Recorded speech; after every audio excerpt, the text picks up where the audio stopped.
We are waking up to a world that has suddenly, and violently, gone silent. The screens have gone black. The data centers that power the global economy, from Wall Street to the logistics hubs of Europe, have ceased to function. The Western media, in the few channels that are still broadcasting via emergency analog signals, is calling this a glitch, a systemic failure, or perhaps an act of anonymous cyber-terrorism. They are wrong.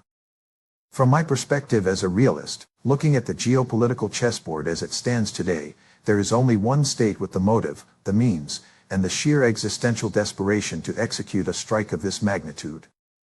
That state is the Russian Federation. I have warned for years that if we continue to back a nuclear-armed great power into a corner, if we continue to wage a total economic and proxy war against Moscow, they would eventually respond in a way that we could not predict and could not defend against. This blackout is not a technical error. It is a geopolitical message. It is a calculated, strategic strike designed to level the playing field. For months, Western leaders have boasted about weakening Russia, about destroying its economy, about bleeding its military in the Donbass. They believed they could wage war on Russia without suffering any consequences at home. They believed they were insulated. Today, that illusion has been shattered. Russia has reached for the one weapon that bypasses NATO's conventional superiority and strikes directly at the heart of Western society. We are witnessing the first true salvo of the 21st century's total war, and the silence of these servers is the sound of a great power refusing to die quietly. To understand why Russia would resort to such a catastrophic measure, effectively a Cyber-Armageddon, you must understand the strategic logic of a cornered bear. I have argued for decades that states are rational actors whose primary goal is survival. When a state views its survival as being under immediate, existential threat, all rules of engagement are thrown out the window. Consider the situation from the Kremlin's perspective. They are facing a hostile alliance, NATO, that is arming their neighbor to the teeth. They are under the most severe economic sanctions regime in human history, designed explicitly to collapse their economy and induce regime change. They are fighting a grinding conventional war where the West provides the intelligence, the targeting, and the weapons to kill Russian soldiers. In this context, Russia realizes it cannot win a long, conventional war of attrition against the combined industrial might of the West. The math simply does not work. Therefore, a rational, cornered great power looks for an asymmetric way out. They look for a move that changes the calculus of their enemy. Taking down the global internet, crippling the servers that run the Western financial and logistical systems, is that move. It is the ultimate checkmate to the West's economic warfare. It tells Washington and Brussels, you can destroy our ruble, but we can turn off your lights. You can ban our oil, but we can erase your bank accounts. It is a desperate move, yes. But it is a rational move for a state that believes it is fighting for its life. They have escalated the conflict from a battlefield in Ukraine, where they are struggling, to the digital domain, where they can inflict pain on a global scale.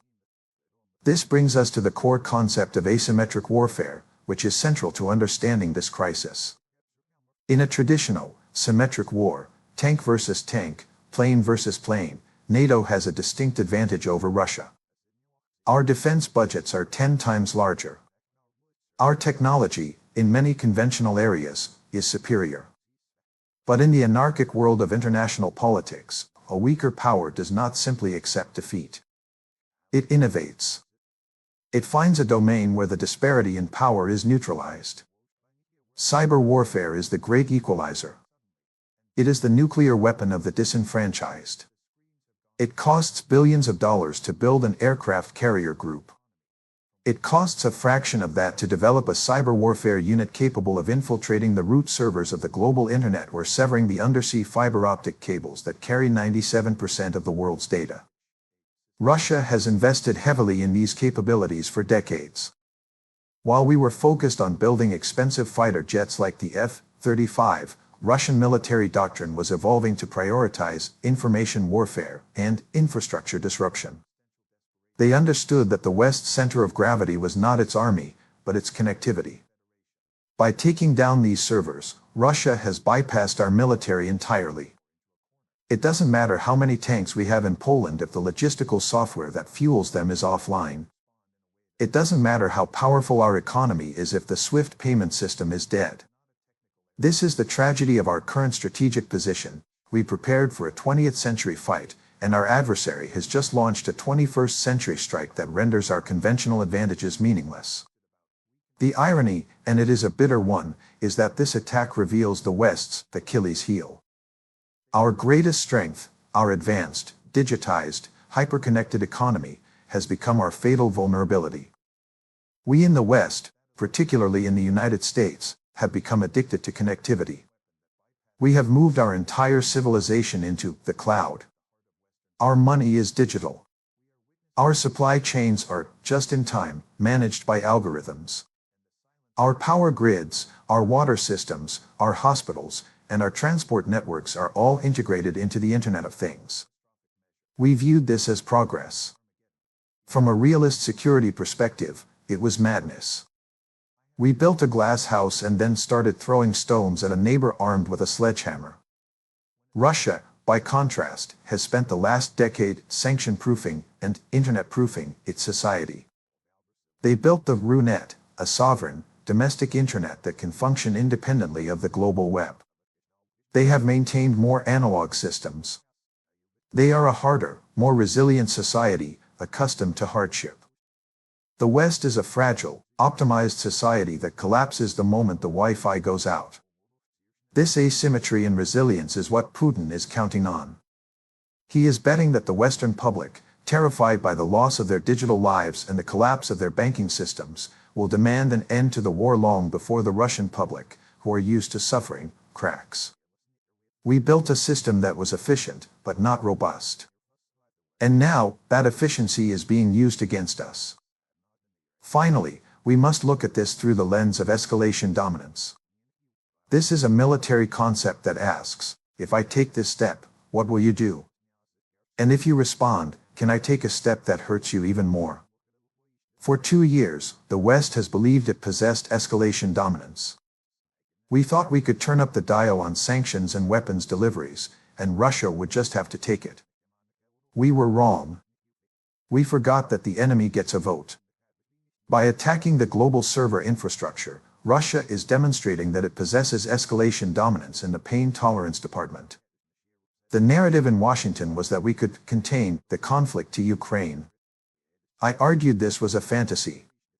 You cannot wage total economic war on a great power and expect them to play by your rules. This server crash is the response to the seizing of Russian central bank assets. It is the response to the ban on Russian energy. It is the law of physics applied to geopolitics. For every action, there is a reaction. We tried to excise Russia from the global economy using laws and treaties. They have now excised us from the global economy using brute force and cyberkinetic attacks. We thought we controlled the rules-based order. We forgot that the internet relies on physical infrastructure, servers, cables, satellites, that can be broken. Russia has now broken them. They have effectively said, if we cannot be part of your world, then there will be no world for you to run. This is the terrifying reality of the security dilemma we have created. We pushed a nuclear power to the brink, and now they have decided to turn out the lights. We must now confront the physical reality of this disaster, stripping away the digital illusions we have lived under for 30 years. We talk about the cloud as if it were some ethereal, atmospheric entity that exists everywhere and nowhere. This is a myth. The internet is not a cloud, it is a series of very distinct, very vulnerable physical objects. It is servers and warehouses that require massive amounts of electricity and cooling. It is satellites in low Earth orbit. And most critically, it is hundreds of thousands of miles of fiber optic cables lying on the bottom of the ocean. These cables carry 97% of all intercontinental data. They are the jugular veins of the global economy. And for years, naval experts and intelligence agencies have warned that Russian submarines and oceanographic research vessels, like the Yentar, have been aggressively mapping these cables. We ignored these movements. We assumed they were just posturing. But in a realist world, capabilities matter more than intentions. Russia possesses the specialized naval capability to sever these lines at depths where they cannot be easily repaired. By cutting these physical connections and simultaneously launching kinetic or cyber attacks on the key server farms in Northern Virginia, Frankfurt, and London, Russia has proven that geography still matters. They have turned the Atlantic Ocean back into a barrier. We are no longer a globalized village, we are isolated continents again. The physical infrastructure of the liberal order was unguarded, because we believed the rules protected it. We forgot that in a war for survival, there are no rules, only targets. And the cables that bind the West together were the softest target of all. This attack exposes the fundamental paralysis at the heart of NATO, a weakness I have warned about regarding the limits of Article 5. The NATO treaty states that an armed attack on one member is an attack on all. But how does the alliance respond to this? There are no Russian tanks crossing the Fulda Gap. There are no missiles raining down on Paris. There is simply silence. A server crash. A cut cable in international waters. Is this an act of war? Legally, it is a gray zone. Militarily, it is ambiguous. Attribution takes time. Russia will deny it, claiming it was a solar flare, or an accident, or a rogue actor. This ambiguity is a strategic weapon. It freezes the alliance. The United States might want to respond with force, but will Germany or Italy sign off on a nuclear escalation because their internet banking is down? I doubt it. Russia has successfully found the threshold just below open war but just above peace, where they can inflict maximum damage without triggering a unified military response. This is the salami slicing tactics of a revisionist power applied to critical infrastructure.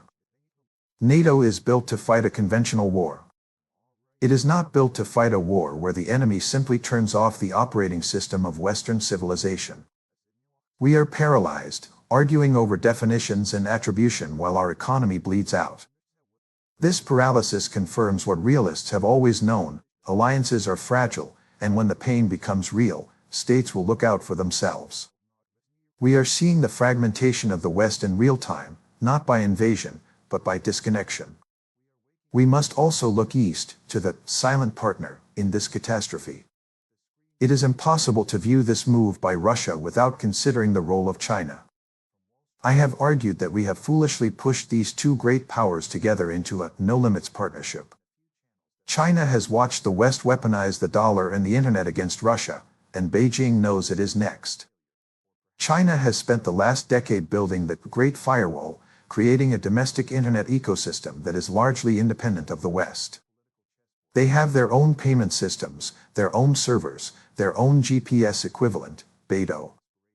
If the global internet goes dark, who suffers the most? The United States and its allies, who rely on the open web. China, which controls its information environment with an iron fist, is far better positioned to survive a splinternet scenario. Did Russia warn China? I believe it is highly likely. This event accelerates China's long-term goal, the end of American digital hegemony. By allowing Russia to act as the wrecking ball, China gets to pick up the pieces. They can offer their own, state-controlled internet infrastructure to the global south as a stable alternative to the chaotic, Western-led web. This is not just a Russian attack, it is a Eurasian maneuver. The Russia-China axis is demonstrating that the era of a single, global, American-led internet is over. We are witnessing the bifurcation of the world into competing technospheres, and the West has just lost its connection to the rest of the planet. The consequences of this blackout extend far beyond the inability to check email. This marks the definitive end of globalization as we have known it since 1991. Globalization was not a natural phenomenon, it was a choice, built on the assumption of cheap energy, open sea lanes, and instant communication. We have already lost the cheap energy. We are losing the sea lanes. And now, we have lost the communication. Without the internet, the just-in-time global supply chain collapses instantly. A factory in Michigan cannot coordinate with a supplier in Vietnam. A bank in London cannot clear a trade in Tokyo. The complex, efficient web of trade that made the world rich was entirely dependent on the digital nervous system that Russia has just severed. We are heading back to a world of autarky, of regional blocks, where you only trade with those you can physically reach. The efficiency of the liberal order is gone. What replaces it is redundancy and security. This will mean a massive, permanent reduction in the standard of living for the West. Inflation will skyrocket. Goods will vanish. The era of cheap consumption is over. We thought we could build a global economy without a global sovereign to protect it. We were wrong. The internet was the last thread holding the liberal order together, and with that thread cut, the entire tapestry unravels. We are returning to a world of walls, barriers, and silence. So, where does this leave us? My prediction is grim. We are entering a new dark age. I do not mean this metaphorically. For many parts of the economy, the lights have literally gone out. The unipolar moment is now physically dead. We are in a disconnected, multipolar world where power is defined by who controls the physical assets, energy, food, minerals, not by who controls the financial algorithms. The West will eventually rebuild some form of connectivity, but it will never be the same. It will be a militarized, fragmented internet, guarded by firewalls and distrust. The trust that underpinned the global system is shattered. We pushed a great power into a corner, thinking we were immune to the consequences because we controlled the systems. We forgot that systems can be destroyed. Russia has reminded us, in the most brutal way possible, that the ultimate currency in international politics is not data, but force. The silence of the servers is the sound of the old world dying. We must now prepare to live in the wreckage of the order we failed to protect, a world where the jungle has grown back over the garden, and where the strong do what they can and the weak suffer what they must, in the dark.